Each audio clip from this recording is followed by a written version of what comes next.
It's July 7th, about 6:30 in the morning or so.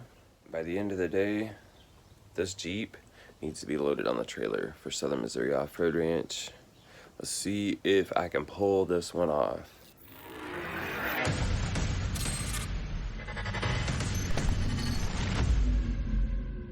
Okay, so as with pretty much every other part of this build, this thing has been fighting me pretty bad on brakes and on a few other things. I did finally get the traction bar finished up. Like, I had it finished at one point. The angle was kind of crappy up here at the shackle. So I got a longer Magnum joint from Barnes to make it longer, and then I had to re-drill a new hole here to kind of change the angle of it. And everything seems peachy now with that. I've had the brakes apart, and what I've actually got coming is a brand new brake booster master combo. I've been trying with this Dodge Ram 2500 master and the double diaphragm booster, and then I've also experimented with the stock single diaphragm setup right here.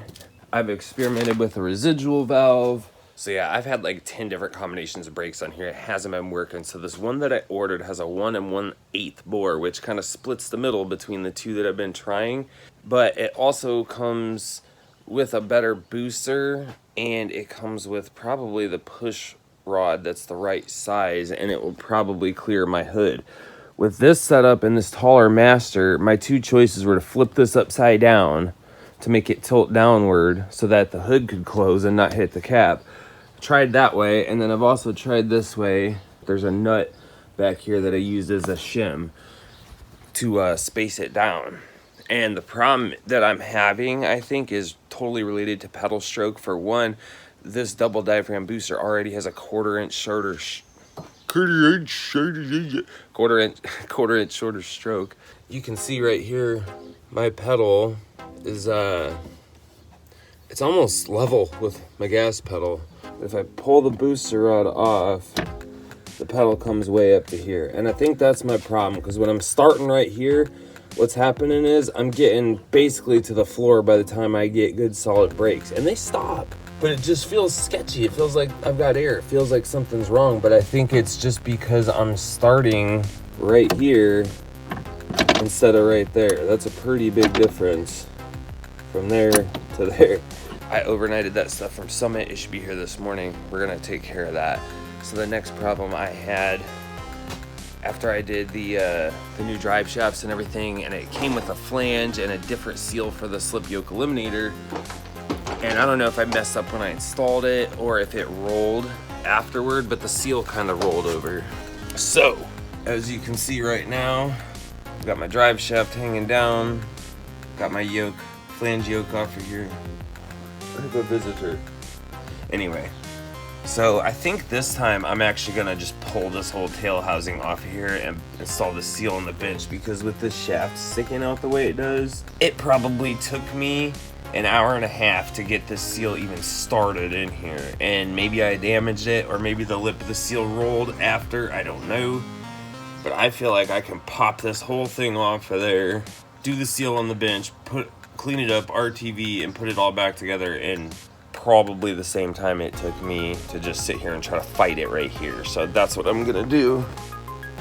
So since I've got like 10 million things to do today, I can't promise I'm gonna record it all, because it's overwhelming. I still gotta go get all my camping gear for this trip. I gotta get the truck loaded, trailer hooked up, like everything. I don't even have my license plate on the trailer yet, so I literally got the world to do, but I will try to document some of it, and we're gonna see if we can make it down to SMORR. And this will be my shakedown run. Not many people go 8 hours away to do their shakedown test on their Jeep, but I ran out of time. Oh well. Okay, so now, because I can't seem to get this freaking seal installed in here with the shaft sticking out, I went ahead and removed this tail housing. I'm gonna clean all this crap up to get it resealed, but I'm gonna take this up to the bench to install the seal on the end of this. Anyway, the new one I got is a little bit different. It has a tapered edge. It's a National, so it should go in a little better. So hopefully I can get this done soon and work on that brake booster. Okay, so UPS just came, and I'm hoping this is the answer to my brake problems. This is from RT Offroad, which is made by Crown, I guess. And this is a booster and master cylinder combo, and it has an adjustable push rod for the brake pedal, which is nice. It's designed specifically for Jeeps with axle swaps and big brakes. It's a 1 1/8 4, and it's designed for 4-wheel disc. So I'm gonna get this installed and I'll let you know how it works. So here's a better look at this thing. It comes with the bracket.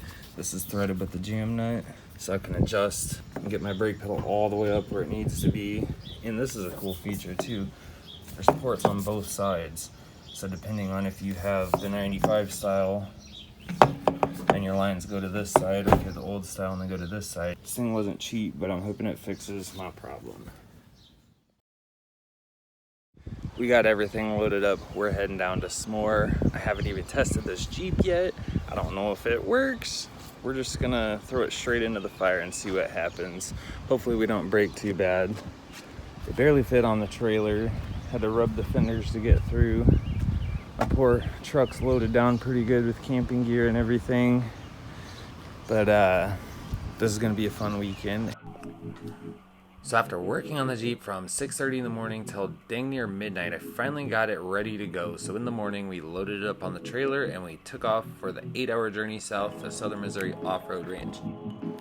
And as you can see, there is lots of stuff to play on and a lot of trails here, and it's going to be an amazing weekend.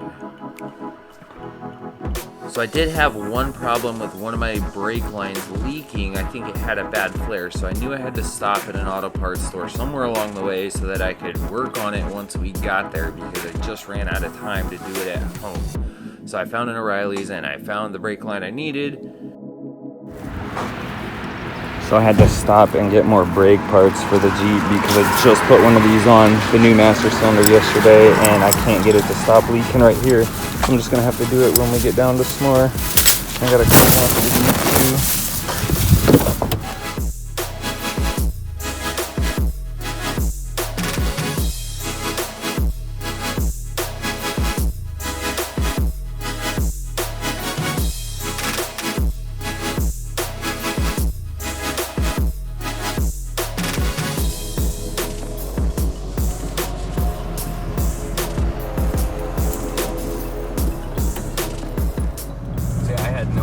That we were going to be going through Lake Ozarks to get here.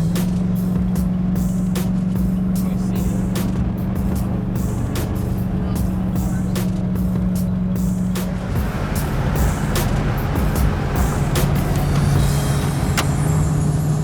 Hey Amber, are we in Hollywood? No.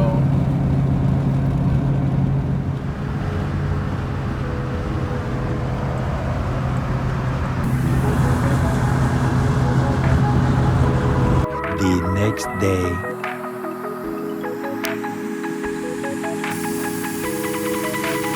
Smile, baby.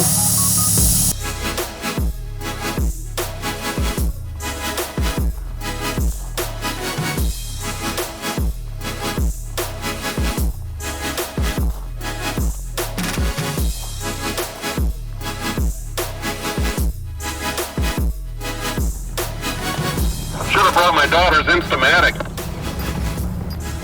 So this is the first trail of the day.